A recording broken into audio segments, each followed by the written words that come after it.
It's Roger, R-O-G-E-R, Mills, M-I-L-L-S. I'm a director over animal control. Okay, so Roger, tell me about this case that you guys were dealing with the dog that was overheated and you found it dead.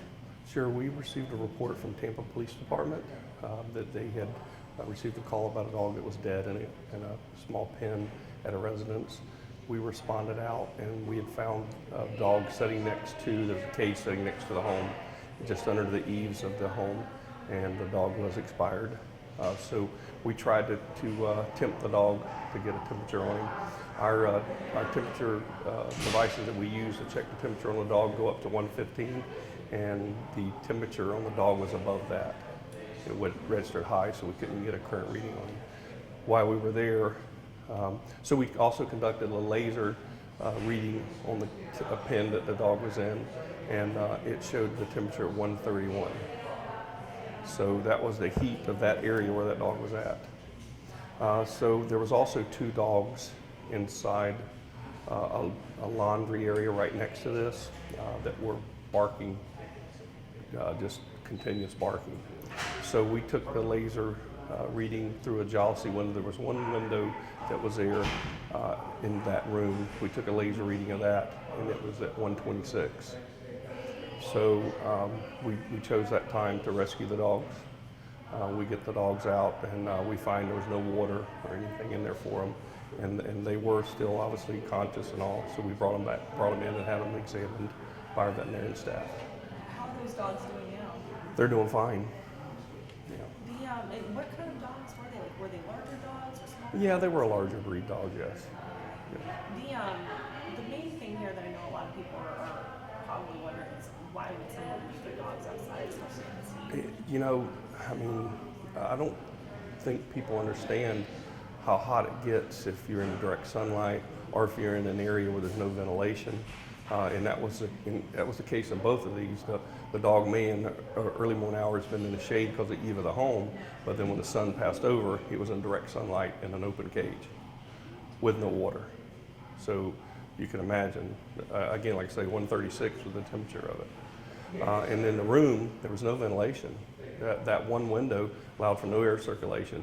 So it temped at 126 when we stuck the laser reading through the window. And after we opened the door, you know, the temperature dropped. We took 2 other readings. So even if there's ventilation, at least you can have some type of, you know, because an animal's not going to survive in that type of heat. Even if they have water, they're not going to survive in that kind of heat. I think the whole thing is here, you got to be aware of the heat and give the animals some place to get in the shade and get out of the heat. There's just the one dog that died, the other 2? Yes, the other 2 are fine, yes. Yeah. The, If we had not recovered those dogs, they would not survive. They would have not survived. What time did you go out there? Was there still plenty of sunlight left? Oh yes, yeah, it was early actually, earlier in the day, so, you know, they still had the full day of the heat coming. Yeah. How long did you guys imagine that the dog had been kind of dead there in the crate? It hadn't been that long. Because we brought it in for a necropsy, and you know we were able to get a good necropsy because of that reason. You know, the longer they sit, obviously, it will obscure the necropsy. So we got a good necropsy showing the signs of why it died of heat stroke, obviously. So you'd say it's less than a day? Oh, absolutely. Yeah. No, it had probably been just a few hours. Yeah. Is there anything that you think maybe might be a wake-up call for homeowners? Well, I mean, it has to. You gotta be aware of where they're going to be the full day. So, you know, if you have an animal placed somewhere, you know, first off, it's illegal to tie a dog out in Hillsborough County. So they have to be, you know, in a fenced area, or you know, in a approved shelter, in a place they can get out of the sun and have some airflow. Because they won't survive, you know, when that air has no way to move and it gets 100 degrees outside, inside that building, it's going to be increased.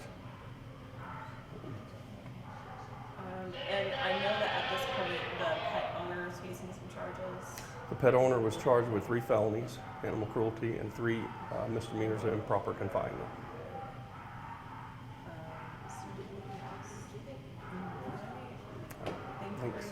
stand up for just 1 second. Let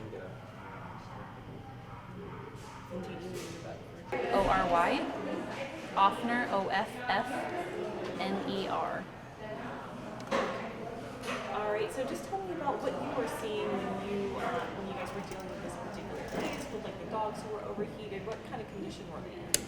So the dog they brought to me to examine was already deceased at the time. He had probably been out in the sun for several hours and had been deceased for a little while, but still had died earlier that day. And he had been in direct sunlight in a crate without any access to water or shade. So unfortunately, he did probably overheat very quickly and die from that. But he was still hot to the touch when they brought him to me to examine. How fast does that type of overheating happen? So overheating can depend on the conditions in the dog, but overheating can take place over minutes. Heat stroke can take place in less than an hour potentially, depending on the conditions, like being locked in a hot car or being in a backyard with no shade or no water. What signs should people look for if, maybe they have their dog chained up, but maybe they do have access to water and things like that? What signs should people look for? So an overheated dog will be panting heavily. Sometimes their gum color will be very bright red. Sometimes they'll be drooling. They might even vomit or collapse. So those are signs of an emergency, and they should take their pet to a veterinarian right away. What do you think people really need to know about the importance of taking care of their pets and not making sure that they have any sort of heat illnesses in the summer? So in Florida, it gets very hot for a lot of the year. So pets are at risk, of course, in the summer, but in other times of year as well. So always make sure you're not locking your pet in the car, even if it's for a few minutes. Make sure your pet in the backyard has access to plenty of shade and water. Keep them in the air conditioning when you can. And just kind of be cognizant of like the temperature around you. And if it's uncomfortable for you, it's definitely uncomfortable for your pet. Two things. First of all, on that topic, when we're dealing with really, really hot weather, Yes. how important is it, and you can answer to Brianna, to be cognizant of things like hot pavement, even just walking your dog? Yes. So I would recommend not exercising your animals in the heat of the day. So anywhere from 10, 11 o'clock in the morning, it gets very, very hot up until 4 or 5 o'clock in the evening as well. And even after the sun goes down, the pavement does retain heat, and that can be very hot and actually burn paw pads of these animals. So if you can't hold your bare hand to the ground and hold it there, it's going to be too hot for your dog as well, and they can burn their paw pads. And then probably a very stupid question.